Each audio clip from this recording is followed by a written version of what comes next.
Yang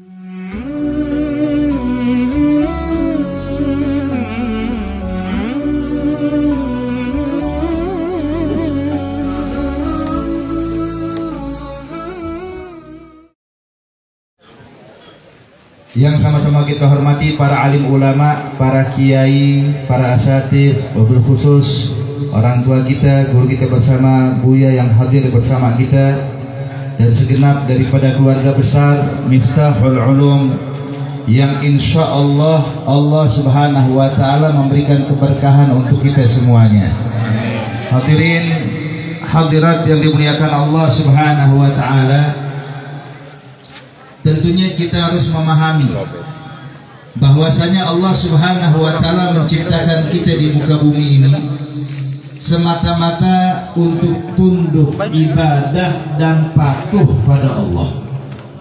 Allah Subhanahu wa Ta'ala berfirman di dalam Al-Qur'an, "Wa ma khalaqtul jinna wal insa illa liya'budun." Tidaklah kami ciptakan jin dan manusia melainkan hanya untuk tunduk ibadah padaku. Maka sudah sepatutnya bagi kita hamba-hamba Allah yang memeluk agama Allah, agama Islam yang diridhoi oleh Allah Subhanahu wa Ta'ala, sudah sepatutnya bagi kita untuk selalu tunduk patuh ibadah pada Allah Subhanahu wa Ta'ala. Namun harus kita pahami hadirin hadirat, ibadah itu harus pakai ilmu. Jadi nggak boleh orang ibadah tanpa ilmu. Kalau ada orang yang penting mah ibadah tapi nggak tahu dasar ilmunya, tidak tahu rukun dan syaratnya, yang dikhawatirkan ibadah model kayak begini takutnya nggak diterima sama Allah.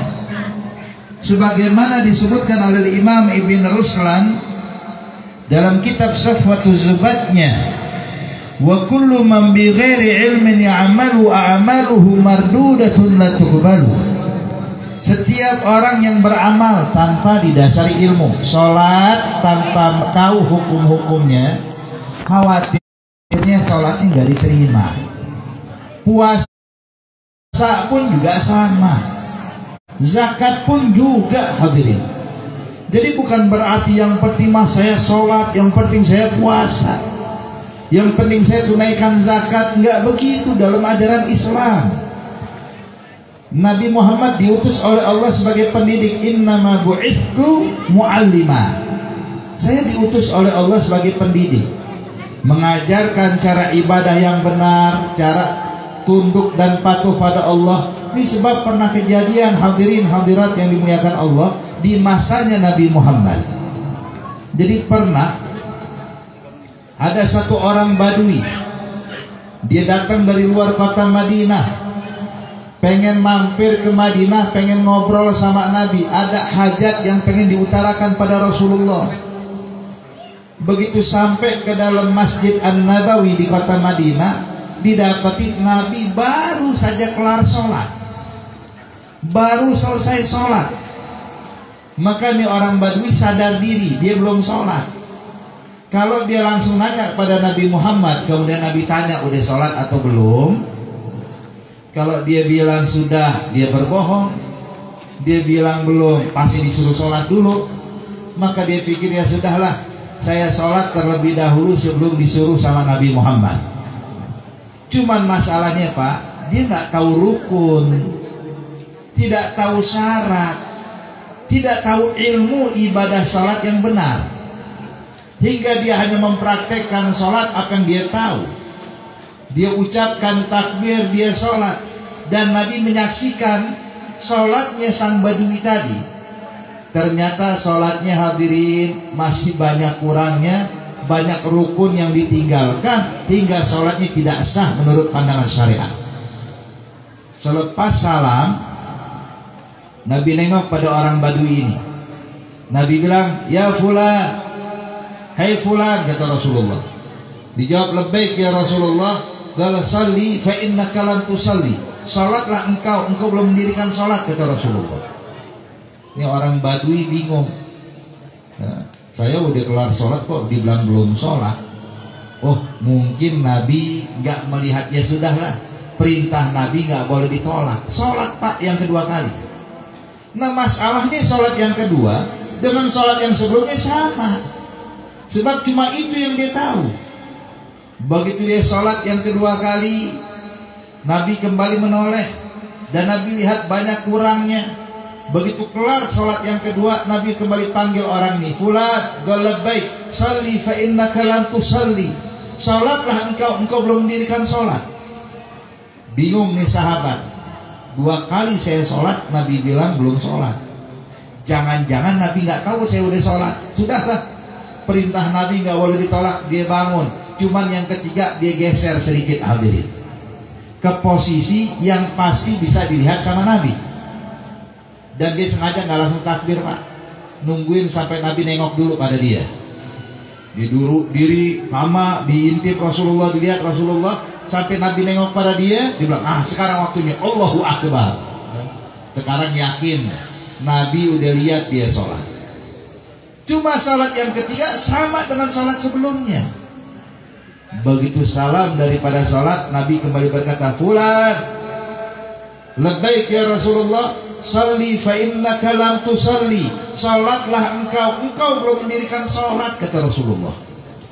Ini orang Badui bingung, berkata, ya Rasulullah, saya udah ngulang sholat sebanyak 3 kali, kok masih dibilang belum sholat? Kata Nabi, sholat caranya nggak begitu.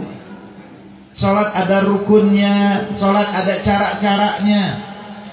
Maka orang Badui ini pun berkata, idzan alimni shalah ya Rasulullah, kalau gitu ajarkan dong cara sholat ya Nabi. Kata Nabi, sini aku ajarkan.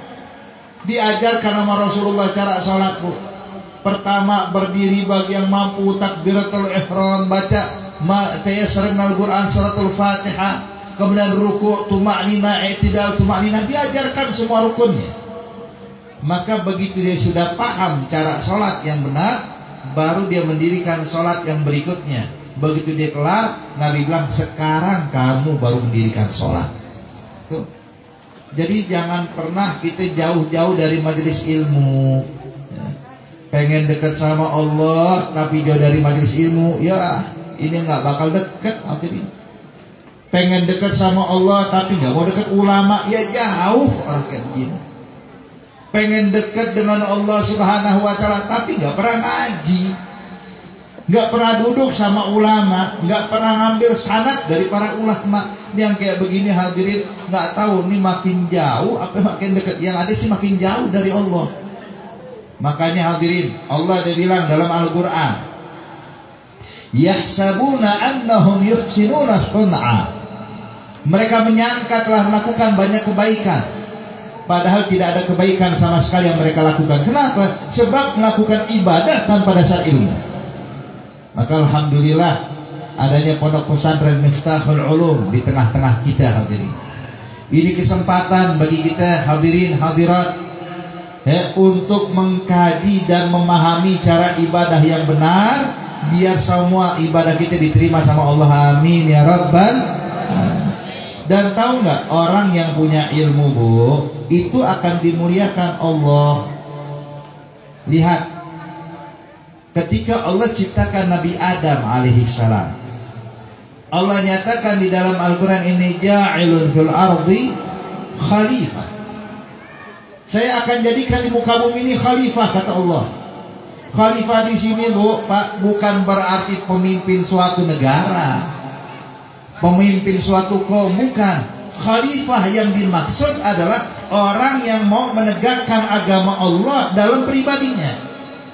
Artinya hadirin hadirat yang dimuliakan Allah, nih kalau kita semua ini menjalankan perintah Allah, meninggalkan semua larangan Allah, kita jalankan syariat Allah, berarti Anda juga termasuk khalifah fil ardh. Jadi bukan khalifah itu dikecilkan, artinya harus pemimpin lah. Zaman dulu Nabi Adam sendiri belum ada orang, tapi Allah sudah nyatakan dia khalifah di muka bumi. Ya. Jadi khalifah itu nggak mesti nunggu pengikut. Khalifah itu hadirin ketika dia bisa menegakkan agama Allah dalam kehidupannya, menjalankan syariat Allah dalam kehidupan dia, maka dia termasuk khalifahnya Allah di muka bumi ini. Maka saat itu Nabi Adam alaihissalam ketika diciptakan oleh Allah dan Allah mengatakan, inni ja'ilun fil ardi khalifah, aku jadikan di muka bumi ini khalifah. Maka semua malaikat-malaikat Allah, Mereka pun bertanya-tanya pada Allah dan berkata, ataj'alu fiha man yufsidu fiha wa yasfiku dima wa nahnu nusabbihu bihamdika wa nuqaddisu lak. Ya Rabb, ya Allah, apakah Engkau yang ciptakan makhluk yang baru? Sebab ini manusia ya, diciptain sama Allah jasadnya belakangan hadirin. Malaikat lebih dahulu. Jin diciptakan sebelum manusia. Hewan diciptakan oleh Allah sebelum manusia. Maka saat itu para malaikat Allah bingung. Allah pengen ciptakan makhluk, jangan-jangan sifatnya sama dengan bangsa jin. Apa bangsa jin kerjaannya?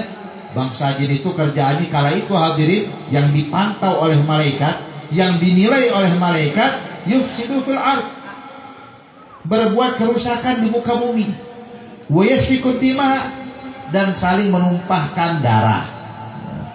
Maka kalau pengen tahu makhluk pertama yang sering tawuran bukan manusia, jin hadirin. Sering tawuran sampai malaikat mengklaim, wah ini makhluk kerjanya cuma buat onar, saling menumpahkan darah. Makanya para malaikat bingung. Ya Rabb, apakah Engkau yang ciptakan makhluk yang sama nih modelnya? Suka berbuat kerusakan, saling menumpahkan darah. Gak cukup dengan kita ya Allah, yang selalu membaca tasbih, mengagungkanmu, mensucikanmu. Maka di sini hadirin hadirat yang dimuliakan Allah, malaikat ngomong kayak begini bukan karena ingkar, bukan, tapi karena heran. Jadi jangan dianggap wah malaikat nggak senang nih diciptain manusia, bukan hadirin. Malaikat itu nggak pernah melanggar perintah Allah, cuma bingung aja. Ya Rabb, apakah makhluk yang baru nih bakal berbuat kerusakan sama dengan yang sebelumnya? Maka dijawab oleh Allah, inni a'lamu ma la ta'lamun. Saya mengetahui apa yang kalian tidak ketahui. Sebab semua yang terjadi di muka bumi ini hadirin, ini semuanya sudah aturan Allah. Bahkan duduknya saya di sini bersama antum sekalian saat ini semua sudah ditakdirkan Allah sebelum Allah ciptakan kita semuanya. Allah sudah atur semuanya.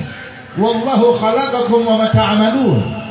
Allah yang menciptakan kalian dan juga perbuatan kalian, semua yang kita kerjakan hadirin, ini semua diatur Allah, dan ini adalah bentuk skenario-nya Allah Subhanahu wa taala. Maka saat itu ketika Allah ciptakan Nabi Adam alaihi salam, apa yang dilakukan Allah? Allah langsung mengajarkan Nabi Adam asma. Wa 'allama Adam al-asma kullaha. Dan Allah ajarkan kepada Nabi Adam nama-nama benda. Hadirin, hadirat yang dimuliakan Allah. Ini kalau kita kaji nih ayat tersebut, subhanallah, kita bakal melihat sesuatu yang menakjubkan. Allah Subhanahu wa taala baru mengajarkan kepada Nabi Adam nama-nama benda. Dan semua benda yang di langit dan benda yang di bumi, walaupun belum ada tuh, belum diciptain hadirin, tapi bakal ada, itu Nabi Adam sudah tahu semua maksud dan nama daripada benda tersebut. Sehingga disebutkan oleh ahli tafsir, sampai Nabi Adam bisa membedakan al-ifarriq bainal qas'a wal qusai'ah, bisa membedakan mana piring yang besar, mana piring yang kecil, beda namanya ya. Gelas, cangkir ya, sendok, garpu, itu Nabi Adam udah tahu tuh. Sebelum kita tahu, Nabi Adam udah tahu semuanya hadirin. Di sini Bapak Ibu sekalian perhatikan apa hasilnya. Ketika Nabi Adam menguasai nama benda, itu guru kami Al-Habib Zain bin Ibrahim bin Sumaid, Allah belum ngajarin ini tentang itu, belum ilmu syariat, bukan ilmu syariat Pak, tapi nama benda. Ketika diajarkan oleh Allah kepada Nabi Adam, apa hasilnya? Itu para malaikat semuanya terkagum-kagum pada Nabi Adam. Apalagi kalau yang dipelajarin ilmu syariat, ini cuma nama benda doang hadirin, itu sampai malaikat kagum dan hormat. Dan tahu nggak hikmah yang berikutnya? Hikmah yang berikutnya Pak, Bu, kenapa nama benda yang diajarin sama Allah? Kenapa nggak diajarkan tauhid, fikih, diajarkan hal-hal lainnya? Kenapa nama benda yang diajarkan pada Nabi Adam? Di sini juga dijelaskan hadirin, bahwasanya nama-nama benda itu diajarkan pada Nabi Adam sebab memang Allah sudah mempersiapkan Nabi Adam bakal jadi khalifah di muka bumi. Sebab begini, kalau seandainya nih Bu, Nabi Adam nggak tahu nama benda kan repot. Nih kita nih hadirin, kalau kita mau bayangin Nabi Adam manusia yang pertama, kemudian Nabi Adam punya anak, kemudian Nabi Adam nih pengen minta anaknya ngambilin sesuatu. Kalau Nabi Adam nggak tahu namanya kan bingung. Nah, coba engkau pergi ke dalam hutan, ambilkan sesuatu yang kemarin abah petik di situ. Dibilang apa ya Pak? Ya pokoknya sesuatu lah. Ini sampai kapan juga gak bakal ketemu hadirin. Ya. Mau setahun 2 tahun nih anak nyari ngilang tuh anak, gak bakal ketemu sebab gak tahu apa yang dicari. Atau sang Nabi Adam bilang pulang, ya, barang yang saya punya kemana? Yang mana Bang? Ya, saya gak tahu namanya. Ya bingung. Maka di sini di antara tujuan Allah Subhanahu wa taala mengajarkan nama benda kepada Nabi Adam biar dalam kehidupan di dunia ini dengan mudahnya bisa dijalankan oleh Nabi Adam. Dan berikutnya Pak, Bu, jangan sampai nanti ada orang mau menyalahi Nabi Adam nih gara-gara Nabi Adam makan buah yang dilarang, akhirnya kita tinggal di sini nih. Coba kalau Nabi Adam nggak makan tuh buah, kita tinggal di surga bukan di Malimping, ya. Nih gimana hadirin? Jangan. Lihat tujuan utamanya Allah. Allah nggak bilang ini jalun fil ardi, ini jalun fil jannah khalifah, enggak. Allah nggak bilang saya jadikan khalifah di surga, kagak, tapi fil ardi kata Allah. Arti skenario Allah hadirin. Makanya Nabi Adam tuh makan buah yang dilarang oleh Allah untuk disentuh dan dimakan oleh Nabi Adam. Itu pun Nabi Adam makan nggak full Pak. Nabi Adam tuh metik 1 buah dibagi 2, setengah buat Nabi Adam, setengah buat Siti Hawa, setengah-setengah. Tahu nggak kenapa Nabi Adam melakukan itu? Nabi Adam alaihissalam ini adalah orang yang sangat bersih hati. Tidak ada kemungkinan punya niatan maksiat sama Allah.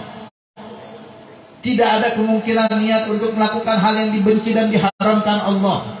Nabi Adam makan itu buah karena ditipu oleh iblis. Biar jadi pelajaran juga buat kita sebagai anak keturunan Nabi Adam. Ini semuanya adalah propagandanya iblis yang menipu orang tua kita dengan niat untuk menjatuhkan Nabi Adam dan juga anak keturunan Nabi Adam biar dijebloskan ke dalam neraka Allah. Kenapa? Iblis hasut, iblis dengki. Sebab maksiat yang pertama dilakukan makhluk Allah kepada Allah adalah maksiat yang dilakukan iblis, yaitu sifat hasad, sifat dengki.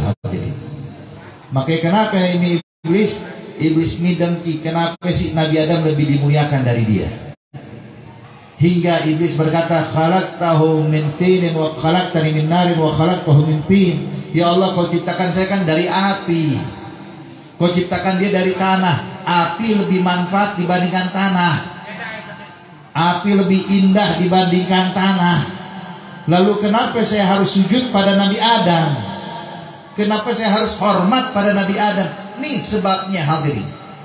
Ketika Allah murka pada iblis dan diusir dari surga, iblis nggak mau sendirian diusir, dia pengen ngajak orang. Lah masa cuma saya doang yang diusir? Adam harus ngikut juga. Maka ini yang dipikirin iblis. Makanya orang kalau udah hasad Pak, bahaya udah. Orang kalau udah hasut, waduh hati-hati. Makanya hadirin, iblis pun membisikkan kepada Nabi Adam dari luar surga, ya Adam,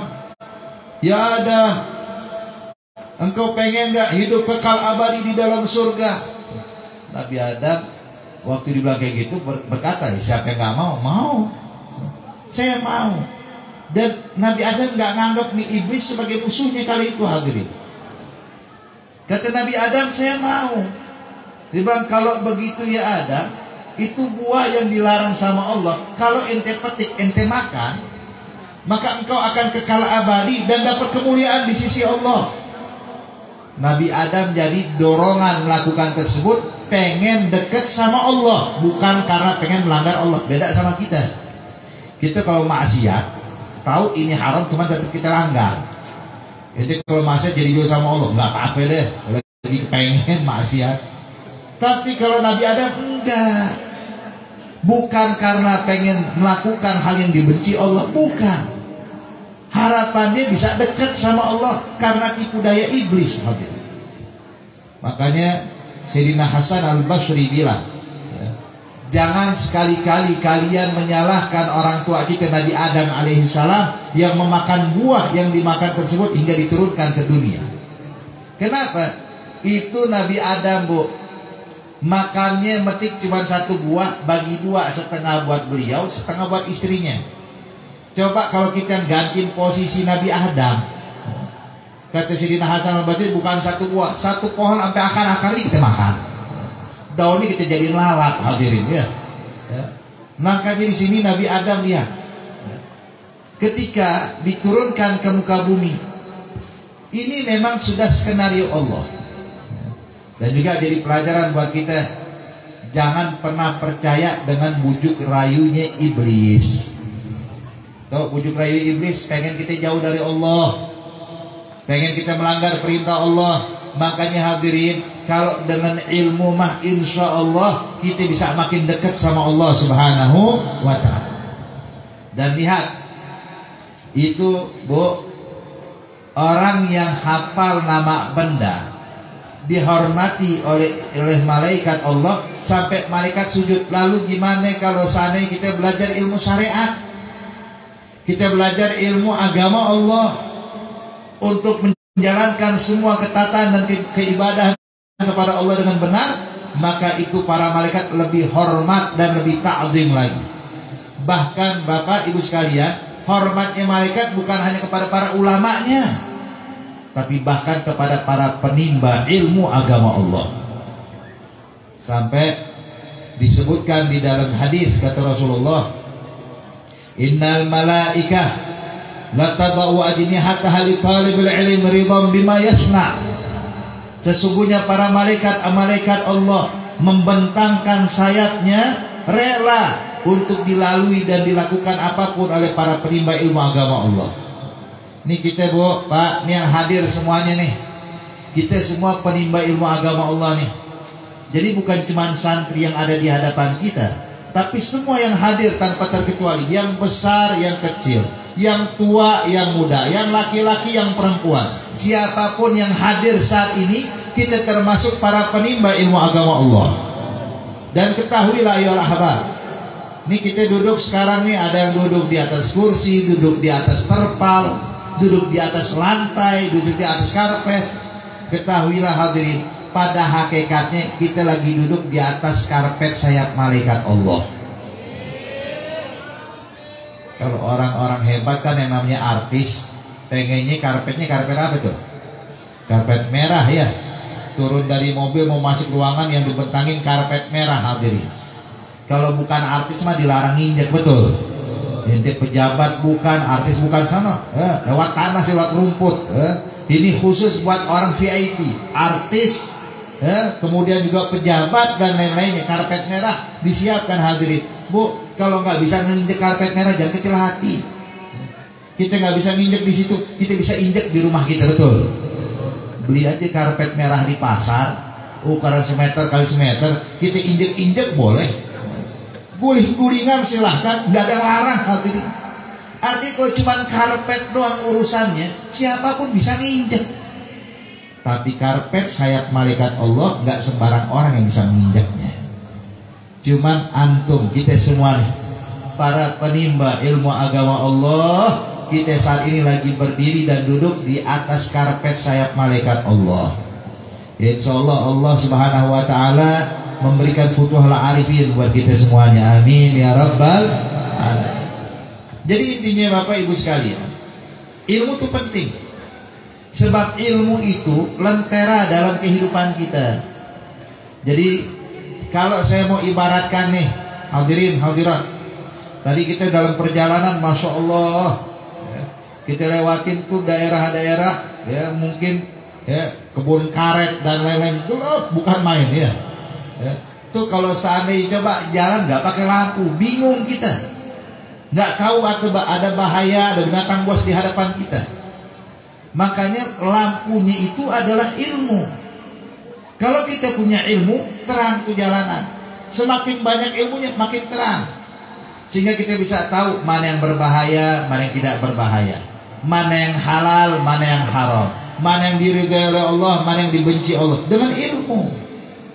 Makanya hadirin, hadirat yang dimuliakan Allah, syaitan paling gak senang melihat para ulama. Kenapa? Sebab para ulama tahu tipu daya syaitan. Ya.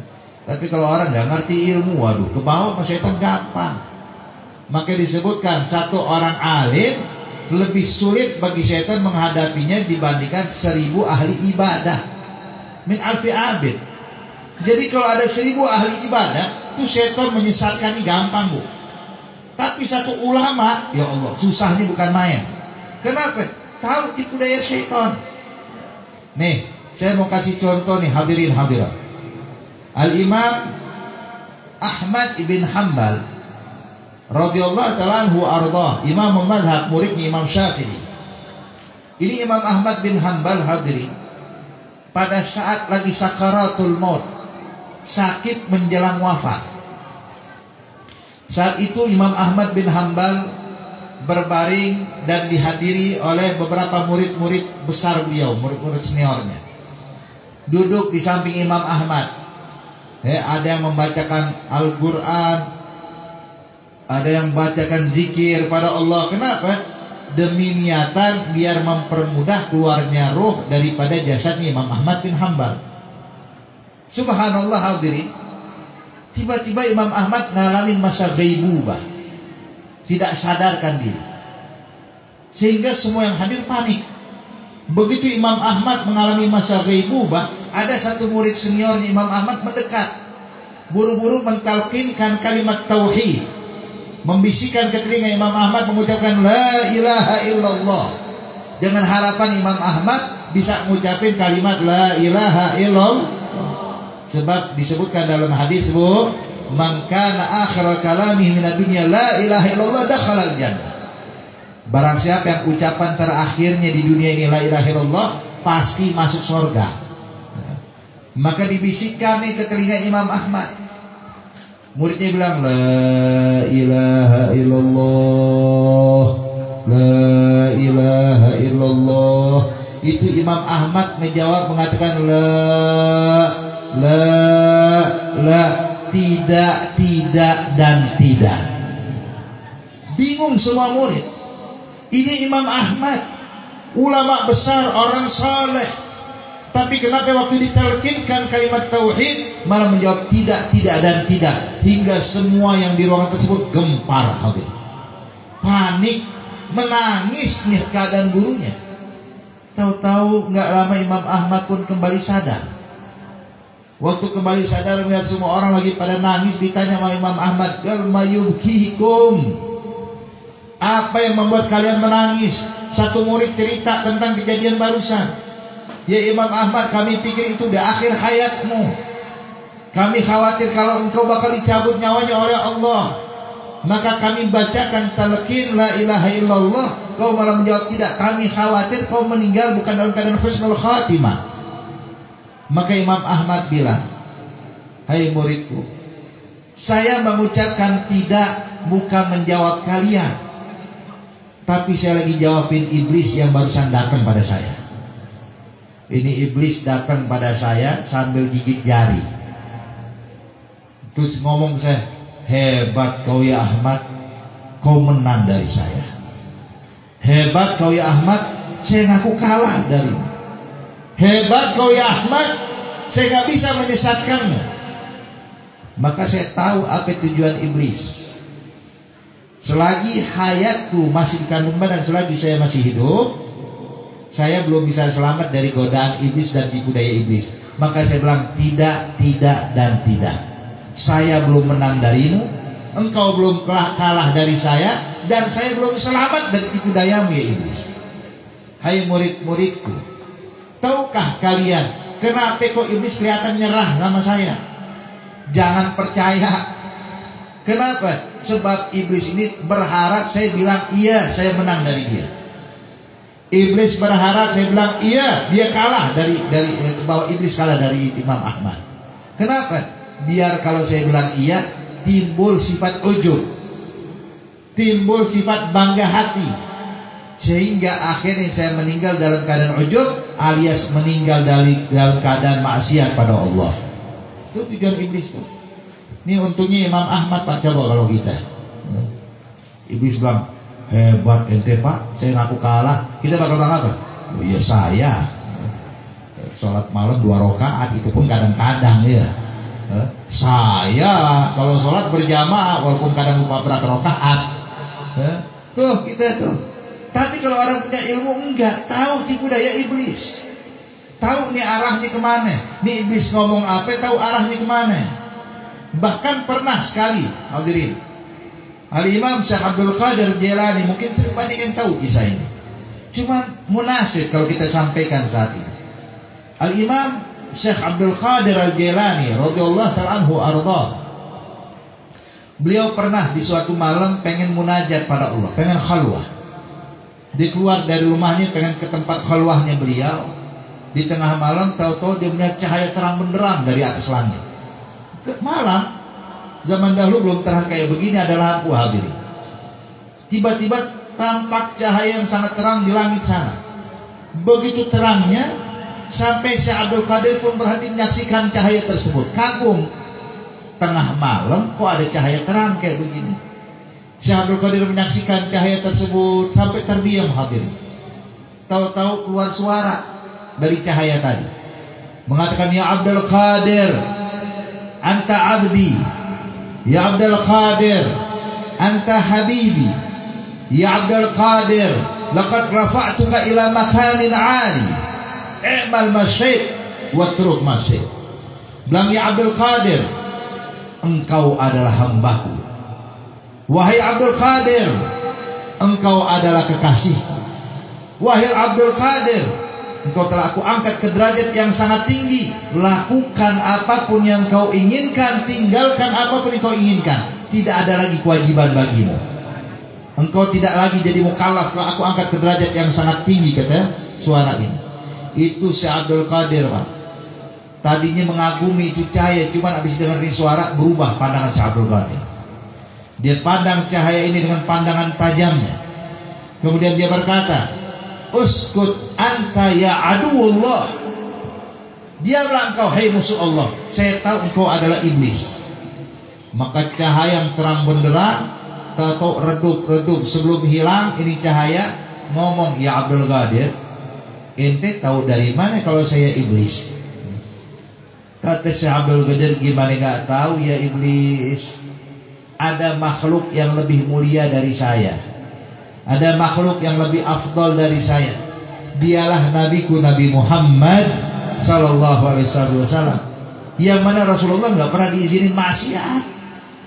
Nabi Muhammad tetap diwajibkan ibadah, Nabi Muhammad tetap diwajibkan taat pada Allah. Saya kan cuma Abdul Qadir, kok bisa lebih mulia dari Nabi Muhammad? Maka di sini saya tahu ini tipu daya engkau ya iblis. Itu iblis berkata, ya Abdul Qadir, ente tahu nggak? Dengan cara seperti ini, aku telah berhasil menyesatkan 100.000 ahli ibadah menjadi orang yang nggak punya agama sama sekali. Tuh, dengan kayak begitu. Subhanallah Pak, Bu, ini caranya iblis sampai sekarang masih berlaku nih, masih berlaku. Mungkin ingat ya, beberapa tahun yang lalu kita di Indonesia pernah dihebohkan banyak nabi-nabi palsu. Ada orang ngaku nabi, wah masya Allah, kita bingung. Yang kita bingungin apa? Bukan yang ngaku nabi doang Pak, pengikutnya banyak. Kita bingung, nih orang kok mau percaya ya sama orang kayak begini ya. Ketika ditanya salah satu di antara mereka, orang yang ngaku nabi palsu nih, ditanya, ente kok bisa ngaku nabi? Dia bilang, terus terang, sebab suatu malam ketika saya lagi duduk termenung, tahu-tahu saya melihat cahaya, terus dengar suara. Ini suara bilang, ente aneh angkat jadi nabi, besok jadi nabi nih orang. Caranya sama hadirin, persis yang dilakukan pada Syekh Abdul Qadir dilakukan pada orang-orang ini yang ngaku nabi. Ada yang ngaku malaikat Jibril lah, ada yang ngaku ini dari itu. Subhanallah. Ini orang-orang yang kemakan, ketipu sama iblis. Nah kalau orang nggak punya ilmu kayak begini nih, dibisikin dikit, ente aneh angkat ke derajat sangat tinggi, ente wali, oh aku wali besoknya. Ente adalah orang yang aku angkat derajatnya sangat mulia, bahkan ente lebih tinggi dari para ulama yang ada di kampung ente. Masya Allah, ngaku jadi alim. Hadirin hadirat yang dimuliakan Allah, kalau orang nggak ngerti mah bakal percaya, kalau nggak punya ilmu bakal ketipu. Tapi kalau orang yang punya ilmu dijaga sama Allah Subhanahu Wa Taala, maka pentingnya ilmu kayak gitu. Ilmu kata Sayyidina Ali beda sama harta. Kalau harta itu kita jagain biar nggak hilang, tapi kalau ilmu yang jagain kita. Hadirin, ilmu ya, semakin disedekahkan, semakin diadakan, makin bertambah. Beda sama harta, semakin dibagiin makin berkurang. Makanya hadirin hadirat yang dimuliakan Allah, ayo ya, ini Pondok Pesantren Miftahul Ulum, kesempatan buat kita ambil sanad, ambil ilmu dari para guru-guru kita, para ulama-ulama kita yang bersanad, bersambung sanadnya sampai kepada Rasulullah. Tadi Buya jelaskan tuh sanad sampai ke Khalil Bangkalan dan terus berlanjut sampai ke atas. Subhanallah, ada nikmat besar. Hadirin, pentingnya sanad dalam menimba ilmu itu sangat penting. Sampai dinyatakan laula sanad sayaqulu man syaa bima syaa. Kalau bukan karena sanad mata rantai dari guru ke guru sampai ke Rasulullah, maka tiap orang bisa kasih komentar semaunya. Maka coba lihat tuh artis, nggak tahu belajarnya kapan. Hadirin, nggak tahu siapa gurunya, tahu-tahu lihat komputer, lihat internet, lihat medsos, besok ngeluarin fatwa. Akhirnya semaunya. Kadang-kadang sekarang ulama disalah-salahin sama artis. Saya nggak sependapat sama ulama itu, punya pendapat kayak gitu. Saya punya pendapat beda. Bukan kapasitas ente ngomentarin ulama. Tapi beginilah orang kalau nggak punya sanad begini. Hadirin, semaunya kalau ngomong. Yang penting seenaknya dia, sesuai dengan hawa nafsunya disampaikan. Tapi orang kalau punya sanad nggak bisa kayak begitu. Saya mau kasih contoh mudah saja. Hadirin, orang yang bersanad dari guru ke guru sampai ke Rasulullah, ini ibarat kayak kita sholat berjamaah, Pak. Kita kalau lagi sholat berjamaah, contoh sholat berjamaah, sholat id deh. Biasa kalau sholat id penuh ya. Itu sholat id, hadirin, imam di depan, makmum sampai berapa soft ke belakang sana. Itu terkadang makmum gak bisa lagi lihat imam, kenapa? Saking penuhnya. Dan biasa kalau sholat id pakai mikrofon, kedengaran sampai ke belakang. Ini kita bilang mic-nya mati. Kita sholat berjamaah nih, tidak ada mic, imam nggak kelihatan. Hadirin, tapi sholat berjamaahnya putus nggak? Enggak. Kenapa? Sebab kita ini makmum. Contoh kita berdiri di shaf paling belakang, kita cukup lihat shaf yang di depan kita aja. Sebab shaf yang di hadapan kita yagum maqamul imam, posisi dia menggantikan posisi imam. Kenapa? Sebab makmum yang di depan kita nggak bakal ruku, melainkan kalau lihat di depannya ruku. Dan begitu juga terus berlanjut sampai ke depan. Sehingga walaupun safnya mau 1000 saf sekalipun, hadirin, imam nggak kelihatan lagi, tapi sholatnya satu jamaah tersebut semuanya sama, senada, satu warna. Hadirin, ruku bareng, tidak bareng, sujud bareng, salamnya juga bareng. Jadi nggak ada tuh orang kalau saf yang saf ke 1000, nih imam udah salam setengah jam, dia baru salam setengah jam. Enggak mungkin kayak begitu, sama gerakannya. Kenapa? Ini pentingnya sanad. Sehingga apapun yang disampaikan sama, enggak berubah. Makanya Imam Al-Habib Mustafa Al-Muhdar bin Ahmad Al-Muhdar, beliau pernah mengatakan tentang makna al-ijazah. Al-ijazah adalah hablul ittisal wa asbul infisal wa qatrul rijal bil rijal ka qatril jimal bil jimal. Jadi pengertiannya itu nyambungin sanad dengan ijazah dari guru ke guru. Hadirin, itu kata beliau adalah hablul ittisal, tali penyambung, biar nggak putus. Adanya sanad biar nggak putus. Hadirin, wa asbul infisal, yang udah putus bisa diikat. Kemudian kagat rijal bil rijal kagat jimal bil jimal. Apa maksudnya? Kalau kita lihat nih orang-orang Arab, Bu, Pak, Dahulu mereka kalau pengen pindah ke suatu tempat, bawa onta 100 ekor onta. Itu bawa 100 ekor onta, nggak perlu bawa 100 orang. Setiap orang bawa 1 ekor onta, enggak. Cukup 1 orang. Bisa bawa 100 ekor onta dari tempat yang satu ke tempat yang lain, aman semuanya. Gimana caranya? Onta yang depan diikatkan pada onta yang belakangnya. Terus onta yang belakangnya diikat pada onta yang belakangnya lagi. Sehingga tuh onta berbaris, hadirin. Satu tali, dia cukup ngendaliin yang depan, yang belakang ngikut tuh. Kemana yang depan jalan ngikut, gak bakal nyasar, hadirin. Tuh, begitulah sanad. Maka insya Allah, hadirin, ya, ini Miftahul Ulum, guru-gurunya tidak diragukan lagi. Mereka punya sanad mata rantai yang bersambung sama Rasulullah. Ya, insya Allah kita semua bisa ambil keberkahan. Dan kita doakan juga insya Allah ini para santri-santri kita diberikan futuhul arifin oleh Allah Subhanahu wa Ta'ala dalam mengemban dakwah, mengemban ajaran agama Allah, mengajarkan syariat Islam kepada lingkungan dan sekitarnya. Insya Allah semuanya ini bakal berbuah manis buat kita semua yang hadir dalam kehidupan dunia juga kehidupan kita nanti di akhirat. Kita berharap kepada Allah Subhanahu wa Ta'ala insya Allah agar Allah pandang kita dengan pandangan rahmatnya, agar Allah rubah keadaan kita menjadi lebih baik. Dan kita berharap insya Allah Allah berkahi kita di bulan Sya'ban ini, dan Allah panjangkan usia kita sampai pada bulan Ramadan yang akan datang dalam keadaan sehat wal afiat, dalam keadaan taat kepada Allah Subhanahu wa Ta'ala. Dan semoga Ramadan yang akan datang bukan Ramadan terakhir buat kita, tapi Ramadan yang selanjutnya kita dapatkan dan seterusnya dalam keadaan yang terbaik di sisi Allah. Amin ya rabbal alamin. Allahumma ij'al jam'ana hadza jam'an marhuma wa tafarraqana min ba'dihi tafarruqan ma'tuma wa la taj'al fina wa la ma'ana shaqiyyan wa la mahruma. Allahumma hdina bihudak waj'alna mimman yusari'u fi ridha wa la tuwallina waliyan siwak wa la taj'alna mimman khalafa amraka wa 'asab birahmatika ya arhamar rahimin ya arhamar rahimin ya arhamar rahimin. Wa sallallahu ala sayyidina Muhammad an-nabiyil ummi wa alihi wasallam walhamdulillahi rabbil alamin. Lebih kurangnya al-fakir mohon maaf. Wabillahi taufiq wal hidayah. Wassalamu alaikum warahmatullahi wabarakatuh.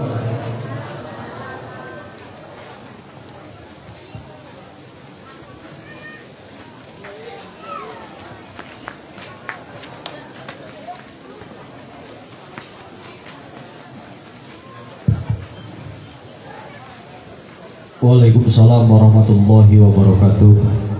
Ucapan terima kasih banyak kepada Guru Mulia Al-Habib Syafiq bin Ali Ridho BSA yang telah memberikan mau'idatun hasanah kepada kita. Semoga barokah dan manfaatnya untuk kita semua. Amin ya Allah ya Rabbal Alamin. Para hadirin yang berbahagia, acara demi acara telah selesai kita laksanakan, dari acara yang pertama sampai acara yang terakhir. Maka tibalah acara penutup, yaitu doa. Maka untuk menutup acara ini, marilah kita sama-sama membacakan hamdalah alhamdulillahirabbil alamin. Maka kami selaku pengatur waktu pemindah kata dari awal sampai akhir sudah barang pasti banyak kesalahan. Khutbah sofa wa da'ma kadar wallahul muwafiq ila aqwamit thoriq. Wassalamualaikum warahmatullahi wabarakatuh.